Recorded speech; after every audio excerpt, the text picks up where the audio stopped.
सफल होगी तेरी आराधना। लाइटर दो, मैंने कहा लाइटर दो।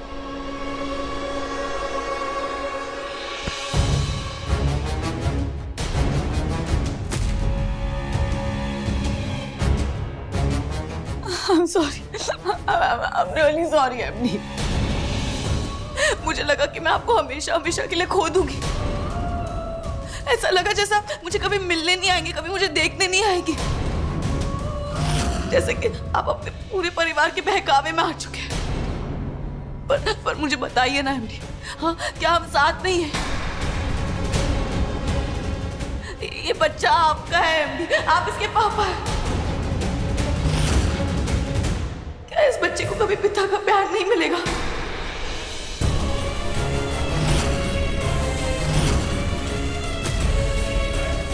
बोलिए ना एमडी।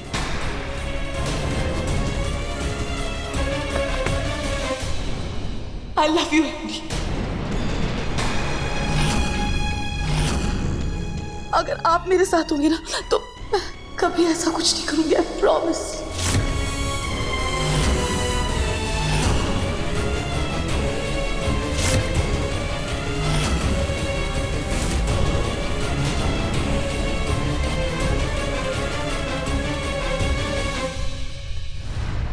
देविका जी को लगी गोली के घाव हमने ठीक किए हैं। अब वो पहले से बेहतर हैं। वो एक खतरनाक मेंटल पेशेंट है। हम उन्हें अब यहाँ और नहीं रख सकते हैं। मैं उन्हें डिस्चार्ज दे रहा हूँ। ठीक है, तो फिर मैं उसे अपने घर ले जाती हूँ। देखिए, आप उन्हें घर में नहीं रख सकते। यहाँ हॉस्पिटल में उनको संभालना मुश्किल हो रहा था, तो फिलहाल घर में रखना उसके लिए सुरक्षित नहीं है। तो क्या मेंटल हॉस्पिटल भेज दूँ अपनी बेटी को इस हालत में? पिछली बार भी वो यहाँ से भागने में कामयाब हो गई थी और आपका हॉस्पिटल और ये मैनेजमेंट कुछ नहीं कर पाया था। अब तो देविका को पता है कि इसकी सगाई हो गई माधव के साथ। उसे पूरा यकीन है कि इसकी शादी होने वाली है और अब तो वो उसके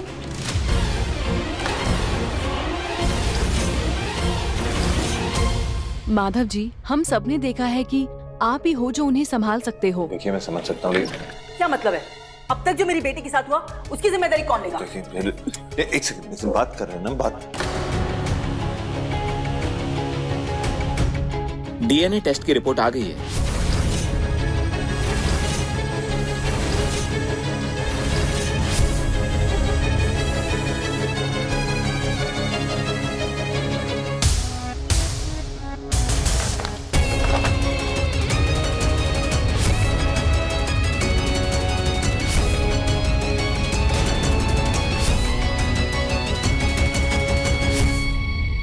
माधव, इस कागज में क्या लिखा है?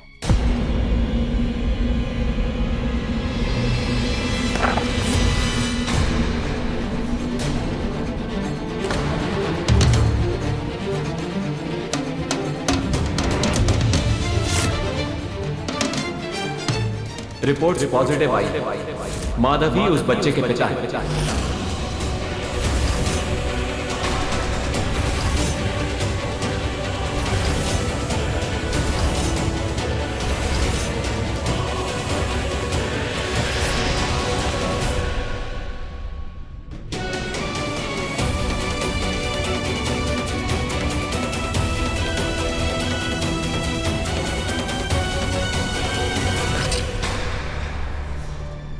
माना मेरी बेटी गलत है, पर ये जो आपने उसके साथ किया सही किया? हाँ माधव, क्या ये बच्चा आपकी जिम्मेदारी नहीं है? अगर हम उनको इस हालत में मेंटल हॉस्पिटल ले गए, फिर भी उसका इलाज नहीं कर पाएंगे, क्योंकि उन्हें शांत करने के लिए जो दवाई हम देंगे वो बहुत ही हाई पावर दवाइयाँ होती हैं, जो हम अब देविका को नहीं दे सकते। और बिना दवाई लिए वो अपना मानसिक संतुलन खो देंगी, जिससे वो खुद को और अपने बच्चे को नुकसान पहुँचा सकती है। नहीं, इसमें इस बेचारे बच्चे की क्या गलती है? माधव, ये तुम्हारा बच्चा है, तुम्हें इसका ध्यान रखना होगा ताकि वो ठीक रहे और उसपे कोई आंच ना आए। आई नो, ये आपका फैमिली मैटर है, लेकिन हमारी माने तो इसका एक ही सोल्यूशन है। आप उन्हें अपने साथ घर ले जाइए। यस माधव जी, कुछ समय के लिए आपको उन्हें और उनके बच्चे को सही सलामत अपने साथ रखना ही होगा। क्या बोल रही हैं आप? नहीं, ये पॉसिबल नहीं है। देखिए, मेरे घर में मेरा बच्चा है, आराधना है, और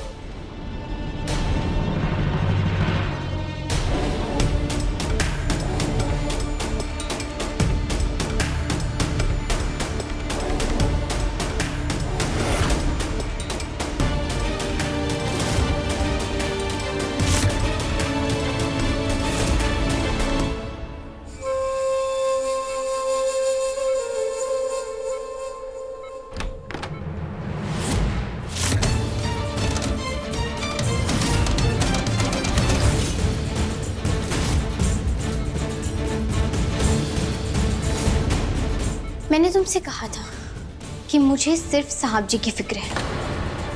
वो हमेशा ठीक रहे, उससे ज्यादा मुझे और कुछ नहीं चाहिए। और तुम साहब जी को नुकसान ना पहुंचा पाओ, सिर्फ इसीलिए मैंने ये सब किया। मैं नहीं जानती तुम बीमार हो भी या नहीं, तुम एक मरीज हो या फिर बहुत ही चालाक खुदगर्ज, पता नहीं। समझ नहीं आ रहा है कि तुम्हारे लिए बुरा महसूस करूं या तुमसे नफरत करूं।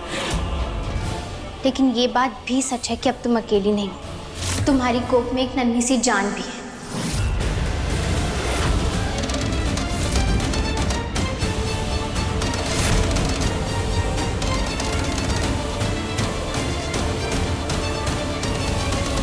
तुम्हारी साहब जी से सगाई हुई थी और शादी होने जा रही थी, और अब तुम उनके होने वाले बच्चे की माँ हो देविका। उस नाते तुम्हें भारद्वाज परिवार के साथ ही रहना चाहिए देविका, और मैं तुम्हारे बीच नहीं आऊंगी। साहब जी और पूरा परिवार तुम्हारा और इस होने वाले बच्चे का ख्याल रखना चाहते हैं, अगर तुम इजाजत दो तो। और तुम्हारा क्या होगा आराधना? तुम उस घर में कैसे रहोगी, किस नाते से? आराधना, मैं सिर्फ विनायक को जन्म देने वाली माँ हूँ, तो अब उस घर में उसी नाते से रहूंगी जिस नाते से अब तुम रहोगी।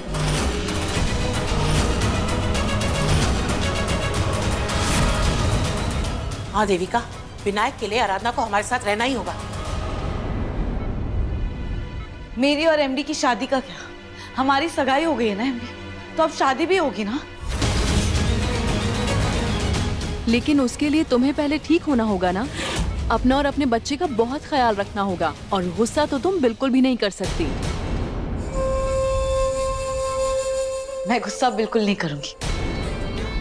अगर एमडी मेरे साथ है तो कभी ऐसा नहीं करूंगी। मैं हमेशा खुश रहूंगी।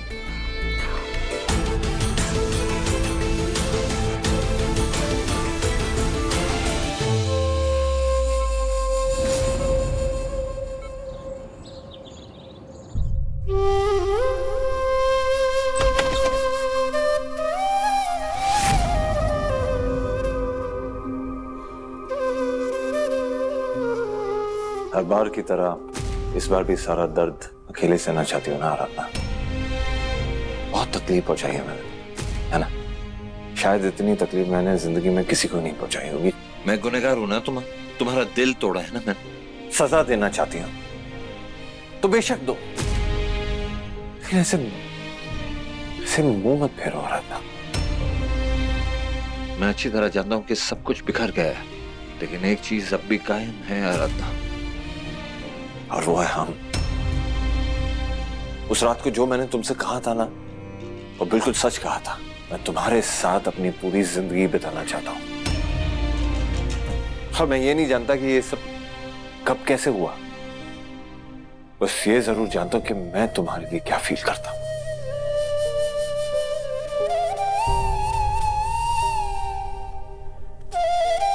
वो दिन, वो वक्त, वो पल तो अब बीत चुका है साहब जी। अब जो भी है वो हमारा आज है, और इस आज की सच्चाई तो यही है कि देविका आपके बच्चे की माँ बनने वाली है, और वही आपका आज और आने वाला कल भी है। कहां से लाती हो इतनी हिम्मत? इतना सब कुछ होने के बावजूद भी उसे घर लाने के लिए तुम तैयार हो गए। बस सच चला ना, तुम पर कोई दबाव नहीं है, तुम अभी मना कर सकती हो। मैं और मेरे घर वाले तुम्हारा साथ देंगे, ये मेरा वादा है। ठीक है साहब जी, लेकिन मैंने जो भी किया सिर्फ आपके बच्चे के लिए किया। वो बच्चा तो मासूम है, उसकी कोई गलती नहीं है, और आप भी जानते हैं कि देविका को इस घर में लाने के अलावा हमारे पास और कोई रास्ता भी नहीं था। आपका पूरा परिवार भी यही चाहता था, और अब आपको भी एक पिता होने के नाते अपनी जिम्मेदारी निभानी चाहिए। उस वक्त अस्पताल में आपने शायद मेरे बारे में सोचकर या फिर किसी अफसोस में आकर हाँ नहीं कहा था ना, तो फिर मैंने आपके लिए अब ये रास्ता आसान कर दिया है। मैंने हाँ कह दिया है, तो अब इस फैसले का बोझ आप पर नहीं आएगा।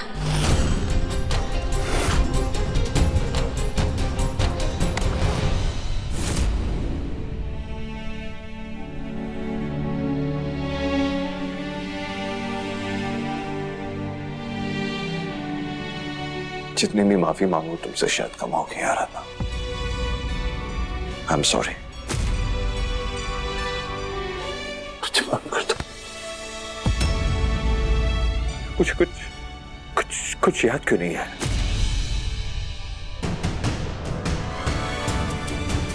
इस बात का यकीन नहीं है मुझे, बिल्कुल यकीन नहीं है। बस मैं यकीन करती हूँ साहब जी।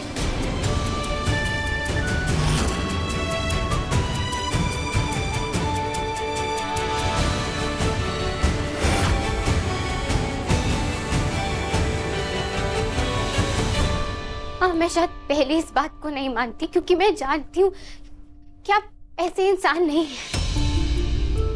पर आप किसी भी मानसिक स्थिति में किसी भी लड़की के साथ ऐसा नहीं करेंगे। लेकिन तब तक जब तक आपके मन में उनके लिए कोई एहसास ना हो, प्यार ना हो, फिर चाहे वो गलती ही क्यों ना हो। क्या लगता है तुम्हें आराधना? क्या महसूस करता हूँ मैं देविका के लिए? मैं देविका के लिए कुछ नहीं फील करता। कुछ नहीं है हमारे बीच। लेकिन आप मुझे तलाक तो दे चुके हैं, क्योंकि आपने कभी मुझे अपनी पत्नी माना ही नहीं था। मैं तो आज तक के सिर्फ आपके लिए नाम की पत्नी थी ना। आप तो नफरत करते थे मुझसे, पर अब मुझे समझ आ रहा है कि आपने जो भी कहा, जो भी किया, उसकी वजह सिर्फ मेरे लिए नफरत नहीं थी, बल्कि आप कहीं ना कहीं सच में देविका से शादी करना चाहते थे। तभी तो आप इतना आगे बढ़ गए, वरना हम दोनों भी इतने महीनों तक एक ही कमरे में रहते। लेकिन आपने मुझे तो कभी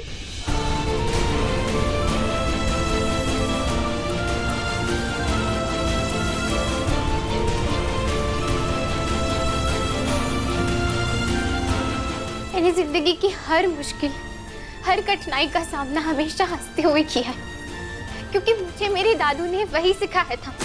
सिर्फ आपकी खुशी के लिए आपको तलाक भी दे दी। एक ऐसी शादी का बोझ उठाने के लिए तैयार हो गई थी जिसमें पति तो नाम का था, पर उसे मेरी जरूरत नहीं थी। लेकिन अब मैं ये समझौता फिर से नहीं करूंगी। मैं आपको कभी माफ नहीं करूंगी। हाँ, लेकिन मैं आपकी हर वो मदद करूंगी जिसकी इन हालातों में आपको जरूरत है। मैंने उस दिन भी आपसे कहा था कि मुझे ऐसा आधा अधूरा रिश्ता नहीं चाहिए। अगर ये रिश्ता होगा ना तो पूरी तरह होगा, वरना कुछ नहीं होगा। लेकिन अब समझ आ गया कि हमारा ये रिश्ता ना हमेशा से आधा ही था और ये आधा ही रहने वाला है। ये कभी वैसा हो नहीं सकता जैसा मैं चाहती हूँ। शायद हमारा रिश्ता नियति की एक गलती है, पर फिर भी मैं जैसे अब तक आपकी नाम की पत्नी थी, वैसे ही आगे भी रहूंगी। जिस पत्नी का आपके कमरे पर या फिर आपकी जिंदगी पर कोई हक नहीं रहेगा। और अगर आप चाहते हैं तो पूरी तरह तलाक ले सकते हैं, क्योंकि अब इस घर में रुकने की मेरी वजह सिर्फ और सिर्फ विनायक है। अब हर रिश्ते से पहले मैं एक माँ हूं और अपना वो रिश्ता मैं नहीं तोड़ सकती।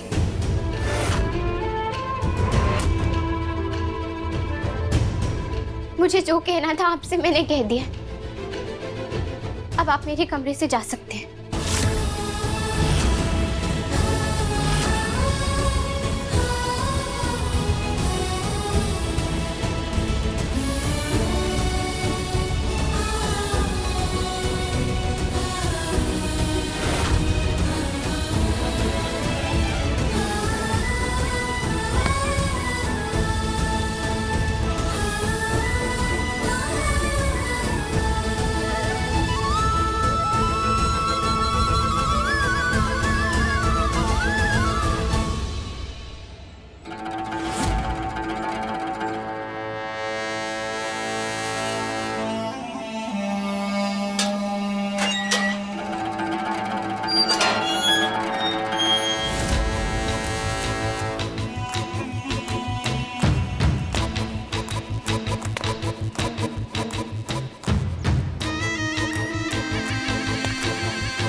भगवान, वो चुड़ैल फिर से इस घर में आ रही है।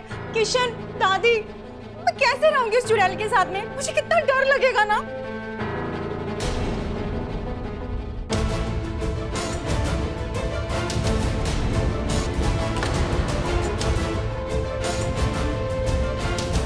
मेनका, सुबह से कहाँ थी तुम? तुमने फोन भी नहीं उठाया। माधव तुम्हें ढूंढ रहा था। कितना अनर्थ हो गया यहाँ पर। वो दादी, शिवानी अपने दोस्त के वहां चली गई है। अब उसके डैडी के साथ जो कुछ भी हुआ उसके बाद वो सदमे में है। यहाँ रहेगी तो उसकी वो यादें उसे सताती रहेगी, इसलिए हम चले गए थे उसे छोड़ने। शिवानी तो किसी से मिली भी नहीं, कोई बात नहीं की, कुछ पूछा भी नहीं। वो क्या है ना दादी, शिवानी बहुत दुखी है, इसलिए हमने भी सोचा कि इस वक्त हमें कुछ कहना नहीं चाहिए। एक बार वो नॉर्मल हो जाएगी तो वो वापस आ जाएगी, बस थोड़े दिनों की तो बात है। जीजी, वैसे भी इस घर में कुछ नॉर्मल हो कहाँ रहा है? दादी, अब देखिए ना, ये कितनी अबनॉर्मल बात है कि बड़े भैया का बच्चा देविका के पेट में है ना दादी? डिम्पल, तुम अचानक से फुसफुसाने क्यों लगी हो? जीजी, अब जेठ जी ने काम ही ऐसा किया है कि अब मेरा मतलब है, अगर कोई सुनेगा तो क्या ही इज्जत रह जाएगी हमारे परिवार की, है ना दादी? मेनका, हमें ये बात दुनिया से छुपानी होगी और इस नासपीटी को भी संभाल कर रखना होगा, इससे पहले कि हमें पूरी तरह से बर्बाद कर दे। हमें अपने वारिस की सुरक्षा के लिए ये करना ही होगा।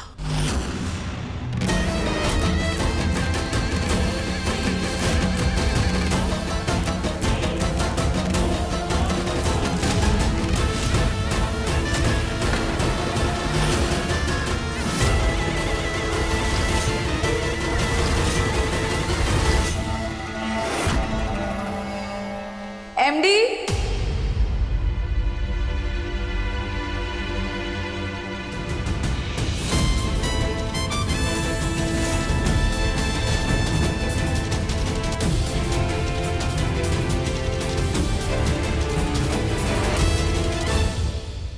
दादी, आप लोगों ने आज तक कभी मुझे इस घर की बहू नहीं माना और इसीलिए मेरी शादी में भी इतनी सारी रुकावटें आई थी। पर अब देखिए, मैं इस घर को उसका वंश दे रही हूं, तो अब आप सब लोगों को मुझे दिल से अपनाना ही होगा। मैं यहां सिर्फ एमडी की वजह से आई हूं, आप लोगों पर तो मुझे बिल्कुल भरोसा नहीं, और खास कर इस आराधना पर अब मैं आ ही गई हूं, आप लोगों ने मुझे बुला लिया है, तो अब दिल से मेरा स्वागत कीजिए। आराधना, तुम चाहती थी ना कि मैं इस घर में आऊं और यहां रहूं, तो अब आराधना ही मेरी आरती करेगी और मेरा गृह प्रवेश भी आराधना ही करवाएगी।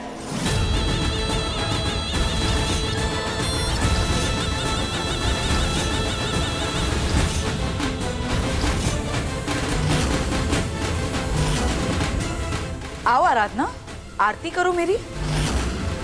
स्वागत नहीं करोगी मेरा? देविका, यू अचानक तुम आ गई यहाँ पर और ये सारी बातें कर रही हो। तुम अच्छी तरह जानती हो कि आराधना की वजह से तुम यहाँ पे हो। उसी ने कहा था कि तुम्हें इस घर में आने की इजाजत है, और फिर ये सब जिद करने की क्या जरूरत है? माधव सही कह रहा है देविका, ये सब की क्या जरूरत है?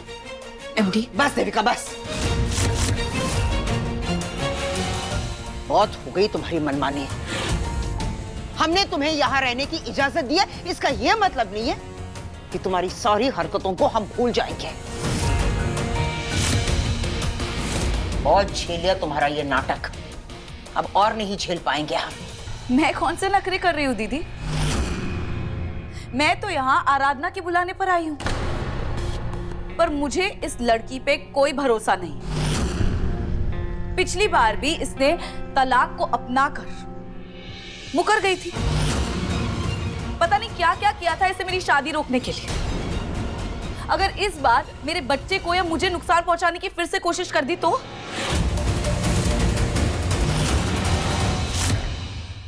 इसलिए जब तक आराधना खुद मेरी आरती उतारकर मुझे यकीन नहीं दिलाती कि वो सच में चाहती है कि मैं यहाँ रहूं, तब तक मैं इस घर के अंदर नहीं आऊंगी।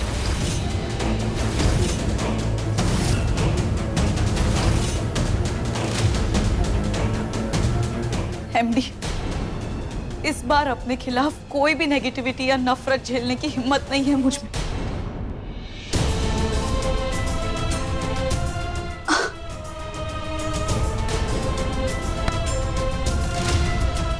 एमडी, मेरी तबीयत नहीं सही लग रही। देविका,